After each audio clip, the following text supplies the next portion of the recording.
नमस्कार दोस्तों, मेरा नाम अंकित है। आज हम चरक संहिता सूत्र स्थान अध्याय 11 त्रिएशनय अध्याय के दूसरे भाग के बारे में जानेंगे। पहले भाग में हमने जाना कि त्रिएशनय चतुर्विध प्रमाण और चतुर्विध प्रमाण से पुनर्जन्म की सिद्धि कैसे हुई थी। आज से हम चौथा टॉपिक मीन्स तीन तीन त्रिविध प्रकार का अन्य सात विषय ये बताया गया। इसमें 7 विषय कौन से पहले ये देख लो कि भी 3 उपस्तंभ है, त्रिविध बल है, त्रीन आयतानी, त्रयोरोगा, त्रयोरोग मार्गा, त्रिविध भेषज, त्रिविध औषधम इति। ये तीन तीन प्रकार के अन्य 7 विषय बताए गए इस प्रकार। अब इनको वन बाय वन जानेंगे कि वे 3 उपस्तंभ कौन कौन से हैं। आहार, स्वप्न और ब्रह्मचर्य, ये 3 उपस्तंभ बताए हैं। कि उपस्तंभ माने सब पिलर, स्तंभ माने पिलर, उप माने सब मीन्स सब पिलर। अगर आपसे पूछा जाए कि भी 3 स्तंभ कौन से है, तो 3 स्तंभ है वात पित्त कफ, जो शारीरिक दोष बताए गए हैं वे 3 स्तंभ है आयुर्वेद में। तो अब इसमें बताया गया कि भी त्रिविध उपस्तंभ में क्या था, आहार, स्वप्न और ब्रह्मचर्य। ये तीनों कि भी आहार से कि भी आहार के बगैर हम रह ही नहीं सकते, स्वप्न बगैर निद्रा लिए नहीं रह सकते, ब्रह्मचर्य अगर हम ब्रह्मचर्य का पालन नहीं करेंगे तो हम क्षय को प्राप्त होकर मृत्यु को प्राप्त हो जाएंगे। इसी प्रकार इनकी रक्षा इनको जानना चाहिए। अब ये बताया गया त्रिविध बल।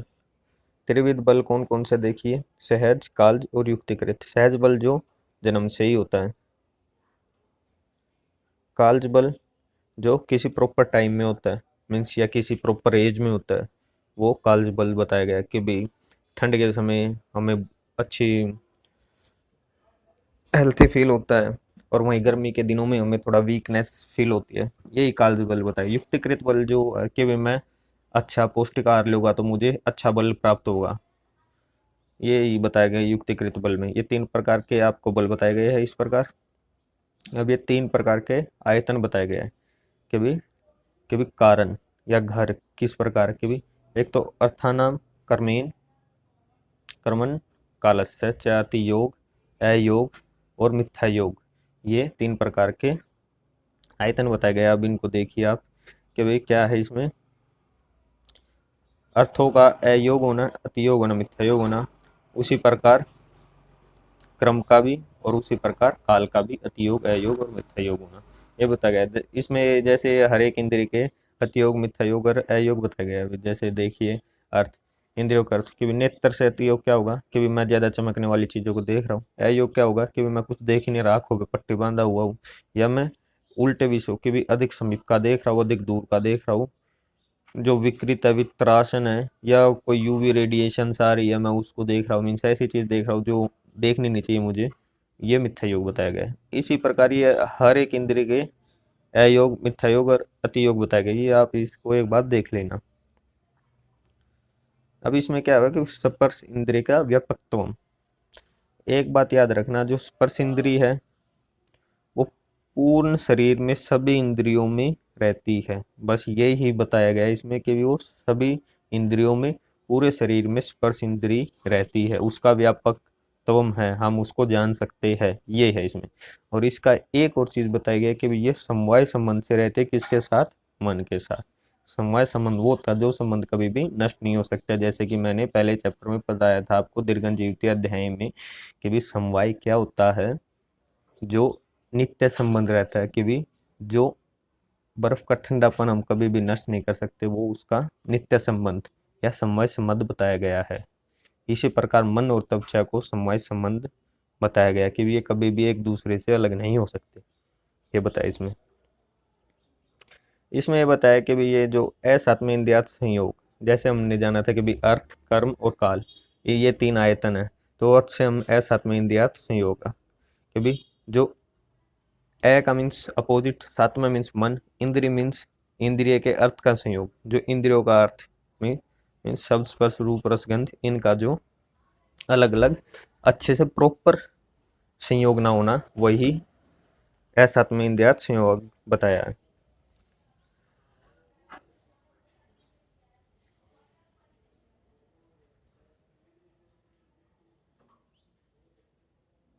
अब ये क्रम का मिथ्या योग आदि बताया गया कि भी क्रम से अति योग, मिथ्या योग। पहले तो हमको क्रम पता होना चाहिए भी क्रम किससे करते हैं। जैसे हमने इंद्र उपकर्मणी अध्याय में जाना था कि भाई कर्म 3 थे कि भाई वन, वचन और शरीर की प्रवृत्ति को ही कर्म बताया गया है। नैवेग धारणीय अध्याय में भी जाना था कि भाई धारणीय वेग 3 तरह के होते हैं, वचन से, मन से और शरीर से, कायिक, वाचिक और मानसिक। ये 3 धारणीय वेग बताए थे हमने वहाँ पे कि भाई इनको हमको धारण करना चाहिए, इनके वेगों को। तो यही कर्म बताए गए हमें कि भाई इनका अति योग, अयोग, मिथ्या योग होने से बचाना हमको। अब देख, जैसे इनका अति योग कि भी अगर हम मन, वचन और शरीर से अति काम करवाएंगे तो हमको रोग की प्राप्ति होगी। अगर मैं ज़्यादा बोलूँगा या मैं ज़्यादा सोचूंगा या ज़्यादा शरीर से काम करवाऊंगा तो मुझे डिजीज़ होगी।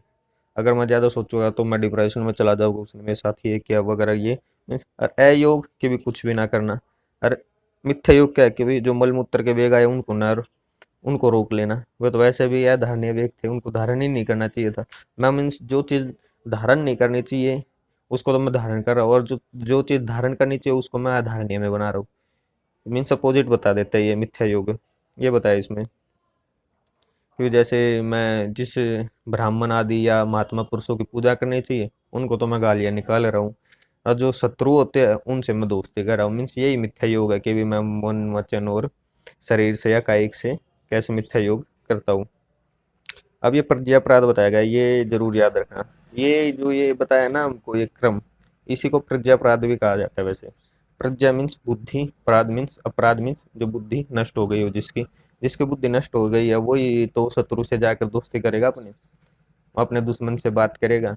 मीन्स ब्राह्मण को गालियां बकेगा जिसकी बुद्धि नष्ट हो गई है। ये वही बताएगी कि इस प्रकार त्रिविध विकल्प और त्रिविध कर्म को प्रज्ञापराध समझना चाहिए, ये बताया गया इसमें। देख लीजिए आप, काल काति योग आदि। अब काल काति योग, काल को हम परिणाम भी कह सकते हैं।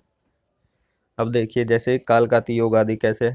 काल का मीन्स जैसे ठंड के समय में अति योग में क्योंकि बहुत ज़्यादा ठंड पड़ गई, जैसा अपना ये दिल्ली एनसीआर का एरिया, इसी को जान लीजिए। इसमें ज़्यादा ठंड नहीं पड़ती, कभी यहाँ पे स्नोफॉल होती ही नहीं, पर इतनी ज़्यादा ठंड पड़ गई कि यहाँ पे स्नोफॉल हो गई, रोड जैम हो गई, मीन्स सभी जगह बर्फ ही बर्फ हो गई। तो ये हो गया अति योग काल का। इसका अयोग क्या है कि भी ठंड के समय में ठंड ही नहीं पड़ना। मीन्स दुनिया कोई रजाई नहीं है, कुछ नहीं, उष्ण ग्रह का वो नहीं है निवास, तो ये वो हो गया अयोग में। और मिथ्या योग क्या है कि भी ठंड के समय में वर्ष वर्षा हो जाना, ये मिथ्या योग बताया गया। मीन्स उस समय में जो ठंड होनी चाहिए थी, ठंड तो होती नहीं बल्कि दूसरी ऋतु के लक्षण आ रहे उसमें। तो ये काल का अतियोग, अयोग और मिथ्या योग बताया गया है। ये इसी प्रकार ये सभी ऋतुओं का बताया गया। 6 की 6 ऋतुएं थी अपनी जैसे। अब ये क्या, रोग आरोग्य के कारण कौन से कि भी रोग और आरोग्य में क्या कि भी जो यही कारण है कि भी असात्म इंद्रियात संयोग, प्रज्ञाप्राद और परिणाम और त्रिविध विकल्प। इनके ये 3 और इनके 3 विकल्प, अतियोग, अयोग, मिथ्या योग। 3 into 3 9 अगर बोला जाए तो ये है कि भी रोग रोग और आरोग्य में कारण यही है तीनों। अब ये क्या है, युक्ति सर्वोपरि है। ये तो है ही कि भी युक्ति सर्वोपरि है, कि भी स्ट्रेटेजी तो बनाना बहुत अवश्य है। जैसे हमने जाना था बुद्धि पाशयति भावान बहुयोगाज कर्मण, ये था जो त्रिकालिक है, ये युक्ति का जो लक्षण था वही है। हमने फर्स्ट चैप्टर में भी जाना था, युक्ति क्या थी, सभी भावात्मक पदार्थों का होना, न होना, संयोग होना, अयोग, अतियोग, मिथ्या योग के नहीं दिखाई देता, क्योंकि सभी भावात्मक अभावात्मक पदार्थ अपनी अपनी युक्ति की अपेक्षा करते हैं। जब तक हम कोई स्ट्रेटेजी नहीं लगाएंगे, जब तक हम किसी भी चीज़ को क्रैक नहीं कर पाएंगे। यही बताएगा कि उसको अयोग हुआ, मिथ्या योग हुआ, क्या हुआ। अब ये त्रिविध रोग बताए हैं हमने। 3 चीज़ें जान ली, त्रिउपस्तंभ जाना हमने, फिर त्रिविध बल जाना, त्रिविध रोग आयतन जाने, मीन्स आयतन जाने, अब त्रिविध रोग जानेंगे। ये 3 प्रकार के रोग कौन कौन से है, ये निज, आगंतुज और मानस। निज जो शरीर के दोषों के उत्थान से होते हैं, मीन्स शरीर दोष के वजह से होते हैं। आगंतुक क्या है, जो विषय, वायु, अग्नि और प्रहार आदि से उत्पन्न होते हैं। और मानस रोग क्या है, जो लोभ, लालचा, अनिष्ट बोलना, इनसे जो उत्पन्न होते हैं, अप्रिय को, ये मीन्स ये मानसिक रोग होते हैं। और हमने जाना था शारीरिक दोष मानसिक में और मानसिक दोष शारीरिक में बदल सकता बहुत काल के बाद। अब ये मानस रोगों की चिकित्सा बताई गई है कि भी क्या करनी चाहिए हमको, है ना, जो हित बुद्धि का हित है, हित का विचार करके ही किसी चीज़ का सेवन करना चाहिए। धर्म अर्थ काम का अच्छे से सेवन करना चाहिए। आत्मा ज्ञान, ज्ञान, देश ज्ञान, कुल ज्ञान, काल ज्ञान, बल ज्ञान, इनको प्रयत्नशील ज्ञान करना चाहिए। मीन्स ज़्यादा इनमें प्रयत्न करना चाहिए कि भी क्या है ये, कि भी आत्मा क्या है, देश क्या है। मीन्स ये ऐसी चीज़ें सेल्फ रियलाइजेशन जो होती है वो करना चाहिए, चिंतन करना चाहिए, ना कि चिंता। ये बताया इसमें। ये अब इनका उपसंहार कर दिया है, जैसे हटाओ। अब ये है त्रिविध रोग मार्ग। कि तीन रोगों के मार्ग क्या है इसमें देखो, शाखा, मर्मस्थि संधि और कोष्ठ। अब इसमें ये क्या, शाखा से हम ये नहीं कि भी पेड़ की शाखा ले ली, वो नहीं है। शाखा से रक्त आदि जो धातुएं और एक त्वचा, ये 7 शाखाएं बताई गई है शरीर में। इनको बाह्य रोग मार्ग कहते हैं। जो मूत्राशय, हृदय, मुर्दा आदि, कंठ, नाभि, गुदा, इनको मर्म कहा जाता है। इनको मध्यम रोग मार्ग कहा जाता है, ये भी याद रखना। स्नायु कंडराई, ये जो भी है। और ये जो महास्रोतस, शरीर का मध्यम भाग, महानिम्न, आमाशय, पक्वाशय, इन्हें कोष्ठ कहा जाता है। ये बात याद रखना। अगर ये कहीं भी एक चीज लिखी आ गई ना, ऊन कही आपस में एक ही चीज है। महास्रोतस इक्वल टू शरीर का मध्यम भाग, इक्वल टू महानिम्न, इक्वल टू आमाशय, इक्वल टू पक्वाशय, इक्वल टू कोष्ठ। ये मीन्स एक ही पर्यायवाची है, ये सभी के सभी पर्यायवाची है, कोई अलग नहीं है इनमें। कि भी इनमें से कोई भी, अगर मैं ऐसे कहता हूँ महास्रोतस क्या, तो मैं उसको तुरंत बोल सकता हूँ कोष्ठ है वो। या महानिम्न बोलोगे तो क्या है, कोष्ठ है। मीन्स ये पर्यायवाची है। यह है क्या है, भित्तरी या अभ्यंतर रोग मार्ग है। शाखा बाह्य रोग मार्ग, मर्मास्थि संधि है मध्यम रोग मार्ग, कोष्ठ है अभ्यंतर रोग मार्ग। ये याद रखना आप। अब इसमें शाखा में होने वाले मीन्स बाह्य रोग मार्ग से होने वाले कौन कौन से रोग है इसमें, गलगंड, पीड़िका, अलजी, अपची, चर्मकील, अधिमांस, मत्सा, कुष्ठ, व्यंग आदि रोग। जो विसर्प, बाह्य भाग में होने वाला विसर्प, शोथ, गुल्म, अर्श, विद्रदि आदि, ये सब शाखानुसारी मीन्स बाह्य रोग मार्ग कह सकते हैं इनको। अब जो मध्यम रोग मार्ग में कौन कौन से थे, इसमें क्या था, पक्षवद हो गया, पक्षग्रह हो गया, अपतानक, अर्दित, शोषराज, एक्स्मा, अस्थि संधि में सूल, उद्भ्रंश आदि। सिर के रोग, हृदय के रोग, बस्ती के रोग, ये हैं मध्यम मार्ग के अनुसार होते हैं। इनको मध्यम मार्ग के रोग या कोष्ठगत रोग भी कहते हैं। अभी इसमें बताया कि कोष्ठ में होने वाले कौन कौन से हैं, जो ज्वर, अतिसार, वमन, अल्सक, विसूचिका, काश, दमा, हिचकी, अनहा, उदर आदि। आभ्यंतर रोग मार्ग में उत्पन्न होने वाले गुल, मध्यरदि, अर्श, विसर्प, ये सभी आभ्यंतर मार्ग के रोग कह लेते हैं। अब यहाँ पे बताया गया त्रिविध वैद्य है मीन्स भिषक। इसमें बताया गया भी, पहला है छिदमचरा, फिर है सिद्ध साधित, फिर है वैद्य गुण युक्त त्रिविध बेसिजा भूवि। ये बताया। इसमें क्या छिदमचर कौन है, अभी इसके इनके लक्षण बताए जाएंगे अलग अलग से। छिदमचर, जिसको हम आम बोलचाल की भाषा में क्या देते हैं, झोला छाप। मीन्स वो मीन्स सभी तो उसके पास पुस्तक है, सभी उसके पास इंस्ट्रूमेंट है, सब कुछ है उसके पास, पर उनका उसको यूज़ नहीं करना आता कि भी यूज़ कैसे किया जाए। कि मैंने रख तो बहुत सी चीज़ें ली, कि भी ये भी हमें पास, स्कैल्पल भी है, WBC, ये मीन्स सब कुछ है मेरे पास, हीमोग्लोबिन नापने वाला मीटर भी है, सब कुछ है, पर उसको यूज़ नहीं करना आ रहा है। ये छिदमचर वैद्य के लक्षण बताए गए हैं। अब नीचे बताया गया सिद्ध साधित वैद्य के लक्षण। कभी सिद्ध साधित वह होता है मीन्स, इसको अगर हम बोले जाए तो मीन्स प्रैक्टिकल नॉलेज तो हो गई, पर उसको जो थ्योरेटिकल नॉलेज है वो नहीं हो पाए कभी भी। मीन्स वो किसी बड़े डॉक्टर के नीचे जाके कंपाउंडर का एज असिस्टेंट मीन्स कुछ भी उसने काम किया, उसने प्रैक्टिकल तो सीख लिया, पर उसको थ्योरेटिकली नहीं आया। अगर कोई भी अगर कॉम्प्लिकेशन हो जाती है किसी भी पेशेंट में, तो वो कॉम्प्लिकेशंस को हैंडल नहीं कर सकता। ये इसमें वो बताया गया कि सिद्ध साधित वैद्य वही है बस। और वैद्य गुण युक्त वैद्य कौन है, जिसको मीन्स थ्योरेटिकली प्रैक्टिकली मीन्स सब प्रकार का ज्ञान है, वही सिद्ध साधित वैद्य है। और इसी को क्या कहा गया है, जीविता भीसर वैद्य। इसको याद रखना, जीविता भीसर कौन है, वैद्य गुण युक्त वैद्य। बस ये बताया गया इसमें। अब 3 प्रकार के औषध हैं इसमें, 3 प्रकार के औषध ये बताए गए, देवप्राश्य, युक्तप्राश्य, सत्वाद्य। देवप्राश्य क्या है कि मंत्र, होम, औषधि का धारण, ये मीन्स शोध, संतोष, तप, व्रत, ये करके जो होती है चिकित्सा, ये देवप्राश्य के अंतर्गत आती है।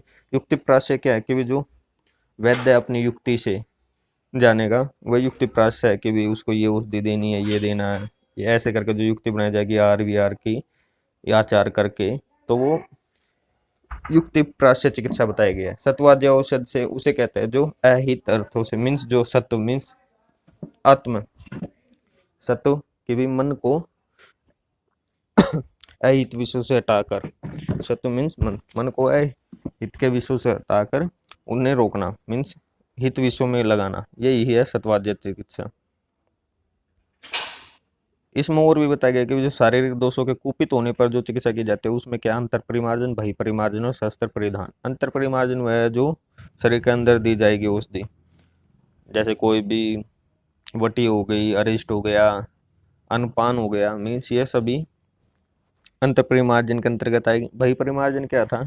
बहि परिमार्जन के अंतर्गत आएगी जैसे जैसे हमने सेकंड चैप्टर जाना था अपमार्ग तंडुली अध्याय, वह अंतर परिमार्जन चिकित्सा का निर्देश मिलता उस अध्याय में।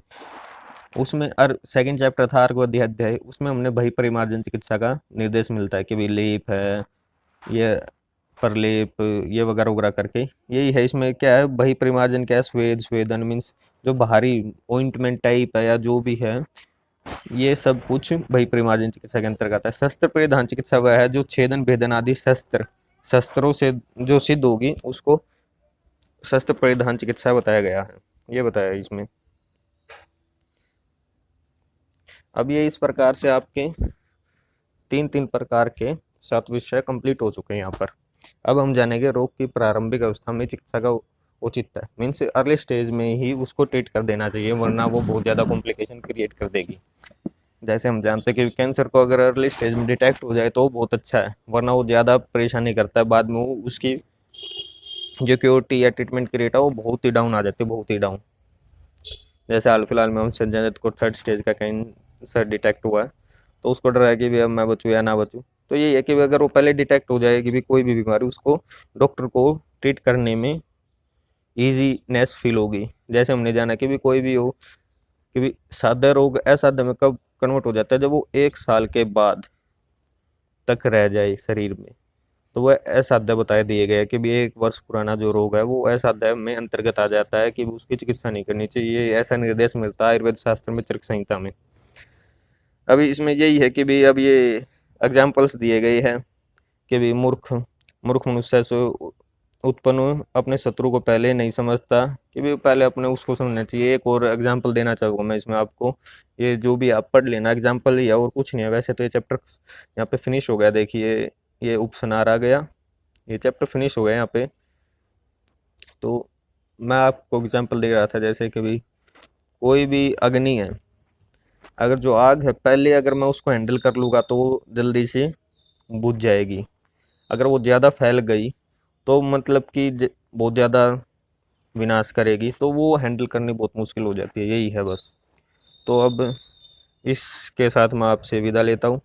धन्यवाद, अगले वीडियो में मिलेंगे। धन्यवाद।